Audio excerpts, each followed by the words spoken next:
नमस्कार, आप देख रहे हैं साइकोलॉजी शिक्षा हिंदी यूट्यूब चैनल। मैं हूं अवधेश, स्वागत करता हूं आपका। मनोविज्ञान के अति महत्वपूर्ण प्रश्नों की व्याख्यात्मक परिचर्चा को आगे बढ़ाते हुए अब हम लोग अगले प्रश्न पर बात करेंगे। साथ ही अगर आप इस चैनल पर नए हैं तो प्लीज चैनल को सब्सक्राइब करिए, वीडियो को लाइक करें, क्योंकि इस चैनल के माध्यम से आपको मनोविज्ञान से संबंधित विभिन्न परीक्षाओं में आए हुए प्रश्नों पर व्याख्यात्मक परिचर्चा प्रस्तुत की जाती है।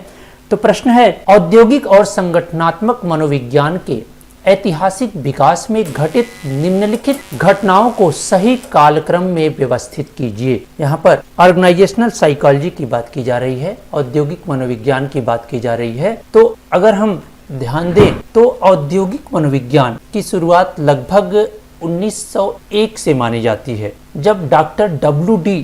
स्कॉट ने एक व्याख्यान दिया था औद्योगिक क्षेत्र में एडवर्टीज पर लेकर, और उसी के बाद 1903 में यानी कि 1903 में इन्होंने एक बुक लिखी जिसे कहा गया द थियरी ऑफ एडवर्टाइजिंग। वहीं से औद्योगिक मनोविज्ञान की शुरुआत मानी जाती है, संगठनात्मक मनोविज्ञान की शुरुआत मानी जाती है।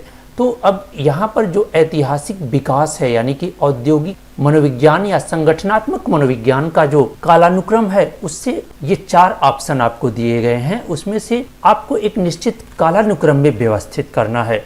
तो अगर हम देखें तो चूंकि स्कॉट जो थे उन्होंने सबसे पहले इस पे काम किया था, लेकिन उन्हें कई कारणों से औद्योगिक मनोविज्ञान का जनक नहीं माना गया। औद्योगिक मनोविज्ञान का जनक माना गया मुंस्टर वर्ग, जिसे इनका पूरा नाम ह्यूगो मुंस्टर वर्ग है। इन्होंने ही सबसे पहली संगठनात्मक मनोविज्ञान की औपचारिक पुस्तक लिखी थी, जिसका नाम था the psychology of industrial efficiency. इसी किताब के आधार पर इन्हें एक तरह से संगठनात्मक मनोविज्ञान का जनक माना जाता है। लेकिन चूंकि यहाँ अगर कालानुक्रम की बात करें तो कालानुक्रम में सबसे पहले टेलर का नाम आता है, जिन्होंने वैज्ञानिक प्रबंधन के लिए 4 मेथड्स दिए थे, जिसके आधार पर हमको या किसी संगठन को और उन्नत बना सकते हैं, जिसे नाम दिया गया 4 V's ऑफ टेलर। तो सबसे पहले जो घटना हुई थी वह वैज्ञानिक प्रबंधन टेलर की घटना थी। उसके बाद सेकंड नंबर पर आता है कार्य का मानविकीकरण। ये मुंसल वर्ग द्वारा, जो कि आपको बताया हमने कि यह औद्योगिक मनोविज्ञान के जनक माने जाते हैं, तो इसे आप सेकंड नंबर पर रखेंगे। उसके बाद जस्ट वैज्ञानिक प्रबंधन को ही आगे बढ़ाते हुए गिलब्रेथ और इनकी वाइफ थी लीन गिलब्रेथ, जो कि एक मनोवैज्ञानिक थी। दोनों लोगों ने मिलकर समय और गति पर अध्ययन किया और इन्होंने औद्योगिक मनोविज्ञान में एक नए शोध का विकास किया, तो इसे आप थर्ड नंबर पर रखेंगे। और अंत में एल्टन मेयो जो थे वह एक प्रोफेसर थे। इन्होंने हार्थोन इंडस्ट्री में एक अध्ययन किया, जो हार्थोन अध्ययन के नाम से जाना जाता है। तो ये सबसे लास्ट में आता है। ये लगभग 1927 से की बात है, ये 1927 से 39 के बीच ये अध्ययन हुआ था, तो ये सबसे अंत में आता है। तो अगर इस आधार पर आप देखें तो आप इसको देंगे 1 नंबर, 2 नंबर, 3 नंबर और लास्ट में हार्थोन इफेक्ट को 4 नंबर देंगे। तो इस आधार पर अगर आप देखें तो कूट में आपको 1, 3, 4 और 2 आपको ऑप्शन में मिल रहा है ए, और आपका ऑप्शन सही होता है ए। अगले प्रश्न पर बात करें तो रिक्त स्थान को भरिए। गार्डनर का बहुबुद्धि सिद्धांत, आप जानते हैं कि गार्डनर ने बुद्धि का एक बहुबुद्धि सिद्धांत दिया, जिसमें व्यक्ति की 8 अलग अलग योग्यताओं यथा जैसे तार्किक, गणितीय, मौखिक, अब यहाँ पे फिलिंग द ब्लैंक्स है, स्थानिक, अंतर्वैयक्तिक और स्वाभाविक को संदर्भित करता है। इसमें से जो बीच में फिल होता है उसको आपको इस कूट में से चयन करना है। तो आपको बता दें कि गार्डनर ने लगभग 1983 की बात है, 1983 में बुद्धि का एक बहुबुद्धि सिद्धांत दिया, जिसमें उन्होंने फर्स्ट ऑफ ऑल 7 ऐसे फैक्टर्स बताए थे, 7 ऐसे कारक बताए थे जो बुद्धि की संरचना की व्याख्या करते थे, जिसमें linguistic intelligence, logical mathematic intelligence, spatial intelligence, bodily kinetic intelligence, musical intelligence, personal self intelligence and personal other intelligence, इन 7 तरह की योग्यताओं की बात की थी। लेकिन 1999 में उन्होंने अपने सिद्धांत में संशोधन किया और 3 और योग्यताओं को इसमें जोड़ा, जो था naturistic intelligence, spirituality intelligence and existential intelligence. तो इस आधार पर इन्होंने कुल 10 मानसिक योग्यताएं बताई बुद्धि की, जिसमें से यहाँ बात की जा रही है कि गार्डनर ने कुल 8 योग्यताएं दी। तो आप देखेंगे कि आपको तार्किक गणितीय मिल रहा है आपको, यानी कि ये मिल रहा है, मौखिक ये मिल रहा है, स्पेशियल यानी कि स्थानिक ये मिल रहा है, अंतर्वैयक्तिक यानी कि पर्सनल अदर इंटेलिजेंस मिल रहा है, ठीक, और स्वाभाविक यानी कि नेचुरल इंटेलिजेंस यहाँ से मिल रहा है। अब अगर हम बात करें तो बच रहा है आपको ऑप्शन में, अगर आप देखें तो बॉडीली काइनेटिक इंटेलिजेंस वो आपको मिलेगा। बॉडीली काइनेटिक इसमें है, यांत्रिक है नहीं इसलिए इसमें नहीं मिलेगा, ये भी नहीं हो सकता है, मानसिक है नहीं।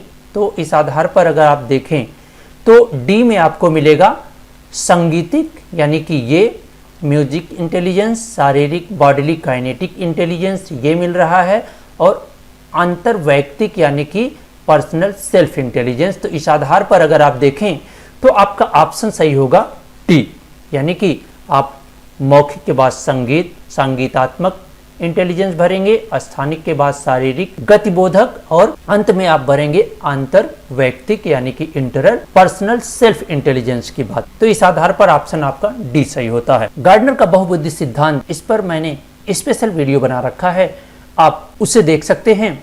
उस वीडियो का लिंक आपको इस वीडियो के डिस्क्रिप्शन में मिल जाएगा। साथ ही अगर आप ऊपर आई बटन पर क्लिक करेंगे तब भी आप गार्डनर के बहुबुद्धि सिद्धांत का वीडियो देख सकते हैं। आइए अगले प्रश्न की बात करें। एक माता पिता जानबूझकर बच्चे के चिड़चिड़ेपन और बदमिजाजी को इसलिए अनदेखा करता है ताकि इससे उसे हतोत्साहित करने का प्रयास हो सके। माता पिता की यह रणनीति किसका अनुसरण करती है? तो आप ध्यान दीजिए कि जब माता पिता बच्चे का चिड़चिड़ापन जो है या उसकी बदमाशी को आप कह लीजिए अनदेखा करते हैं, तो जब बार बार उस चीज को अनदेखा किया जाता है तो आप देखेंगे कि धीरे धीरे वह उन चीजों को करना छोड़ देता है। जैसे क्या होता है, बच्चा अगर कोई कुछ अगर बदमाशी करता है तो अगर उस पर आप देखकर हंसते हैं तो बच्चे को क्या लगता है कि उसे शाबाशी मिल रही है, तो उन चीज़ों में और क्या होता है, बढ़ावा मिलता है। और अगर कोई बदमाशी कर रहा है या बदतमीजी या चिड़चिड़ापन कर रहा है तो आप उस पर ध्यान ही नहीं देंगे तो धीरे धीरे उस चीज़ों का क्या होगा, विलोप हो जाएगा। तो आप देखेंगे ऑप्शन में आपको क्या मिल रहा है, विलोपन, यानी कि माता पिता की जो रणनीति है वो किसका अनुसरण कर रहे हैं, विलोपन का अनुसरण कर रहे हैं। अगले प्रश्न की बात करें तो अगला प्रश्न है, निम्नलिखित 5 घटनाओं को ऊपर से नीचे के क्रमानुसार व्यवस्थित करिए। ये फिजियोलॉजी का क्वेश्चन आ गया। तो आप देखेंगे कि ये 5 ऑप्शन दिए हुए हैं, यह ऊपर से नीचे के क्रम में आपको व्यवस्थित करना है। तो आप देखेंगे कि सबसे पहले जो आपको मिलता है तंत्रिका स्रावी कोशिकाओं का उद्दीपन, तो आप इसको देंगे 1 नंबर। फिर मिलेगा जनक प्रभावी रिलीजिंग हार्मोन्स का मोचन, इसे 2 नंबर देंगे। पूर्व पिट्यूटरी का उद्दीपन, इसे 3 नंबर देंगे। और जनक प्रभावी हार्मोन्स का मोचन, आप इसे 4 नंबर। और अंत में अंडाशयों का उद्दीपन 5 नंबर देंगे। तो इस आधार पर अगर आप ऑप्शन में देखें तो आपको सबसे पहला ये ऑप्शन मिल रहा है 3, 5, 1, 4 और 2, और आपका ऑप्शन सही होता है ए। आइए अगले प्रश्न पर बात करें। निम्नलिखित में से कौन सी रणनीति समस्या समाधान में सुविधा पहुंचाती है? कौन सी रणनीति प्रॉब्लम सॉल्विंग में सुविधा पहुंचाती है? हमने पिछले व्याख्यानों में, कई व्याख्यानों में आपको बताया है कि समस्या समाधान की मुख्य रूप से 2 विधियां हैं, एल्गोरिदम मेथड और ह्यूरिस्टिक मेथड। तो आप इसमें देखेंगे कि एल्गोरिदम मिल रहा है फर्स्ट पे और ह्यूरिस्टिक स्वतः शोध मिल रहा है 4th पे। इसके बाद देखेंगे मेंटल सोच और योजना दोष, ये दोनों हो नहीं सकता है। और अगर आप ऑप्शन में देखें पहला और चौथा किस में मिल रहा है, पहला और चौथा इसमें मिल रहा है, इसमें 2 है, 2 हो नहीं सकता है। पहला इसमें है नहीं, इसमें पहला है और 5वां है, चूँकि एल्गोरिदम और ह्यूरिस्टिक दोनों ही विधियां हैं तो दोनों इसमें है नहीं। तो आप देखेंगे कि आपको डी में मिल रहा है 1, 4 और 5, तो अवश्य ही आपका जो ऑप्शन सही होगा वो डी सही होगा। आइए अगले प्रश्न पर बात करें। तो अभिवृत्ति मापनी और लक्षण दिया हुआ है। तो यहाँ पर आप देखेंगे समान रूप से आने वाले अंतराल, युग्मित तुलना, स्लेकोग्राम और संकलित कोटि निर्धारण, ये 4 सूची फर्स्ट में दिया हुआ है, वहीं दूसरे में उसके लक्षण दिए हुए हैं। तो आप देखेंगे कि समान रूप से आने वाले अंतराल आपको मिल रहा है मदों में भारी गिनती को मापने में उपयुक्त, तो आप इसको मिलाएंगे 4 नंबर से। वहीं युग्मित तुलना आप देखेंगे आपको सेकंड में ही मिल रहा है। मापनीय मूल्य के माप के रूप में जेड का प्रयोग करना, ये आप मिलाएंगे सेकंड से। स्केलोग्राम को आप मिलाएंगे फर्स्ट से। मापनी की एक बीमीयता की जांच को आप फर्स्ट से मिलाएंगे। और लास्ट में बचता है संकलित कोटि निर्धारण, जो कि आप अवश्य ही मिलाएंगे थर्ड से, यानी कि बहुबीमीयतापूर्ण अभिवृत्तियों का मूल्यांकन कर सकता है। तो इस आधार पर अगर आप देखें तो आपको ऑप्शन में मिल रहा है 4, 2, 1 और 3, और आपका ऑप्शन सही होगा ए। अगले प्रश्न पर बात करें। एक समाज सेवी अपने सामाजिक कार्य में MA डिग्री यानी कि MSW का प्रशिक्षण प्राप्त किया है को एक मनोचिकित्सक का सहायक बनाया गया, जिसका काम था रोसा परीक्षण का संचालन और उसके परिणामों की व्याख्या करना। तो यह क्या है? नैतिक रूप से यह एक गलत प्रचलन है। तो यह रिसर्च इथिक्स से बना हुआ क्वेश्चन है कि शोध में नैतिक जो मुद्दे होते हैं उस पर बना हुआ क्वेश्चन है। तो जाहिर सी बात है जो MSW किया हुआ है वह रोसा परीक्षण या रोसा के संचालन या उसकी व्याख्या करने के लिए अवश्य ही सही नहीं होगा। तो इस आधार पर अगर आप देखें तो यह पहला ही ऑप्शन आपको मिलेगा, नैतिक रूप से यह गलत प्रचलन है। तो अवश्य ही आपका ऑप्शन सही होगा ए। आइए अगले प्रश्न पर बात करें। तो अधिगमित विवशता उस समय पैदा होती है जब प्रत्याबल उत्पन्न करता है। यहाँ पर लर्न हेल्पलेसनेस की बात हो रही है। आप जानते हैं कि लर्न हेल्पलेसनेस एक बहुत ही महत्वपूर्ण कॉन्सेप्ट है जिसे मार्टिन सेलिग्मैन ने दिया है, जो कि एक अमेरिका के मनोवैज्ञानिक हैं। उन्होंने कई प्रयोग किए इसे साबित करने के लिए। तो यह प्रश्न कह रहा है कि अधिगम विवशता उस समय पैदा होती है जब प्रत्याबल उत्पन्न करता है। क्या उत्पन्न करता है? दुश्चिंता, क्रोध और आक्रामकता, निर्वतन और उदासीनता, अनियंत्रितता का भाव। यानी कि आप देखेंगे कि जो लर्न हेल्पलेसनेस होता है वह क्या होता है कि फीलिंग ऑफ अनकंट्रोलेबिलिटी होती है, यानी कि अनियंत्रितता का भाव तो होता ही है।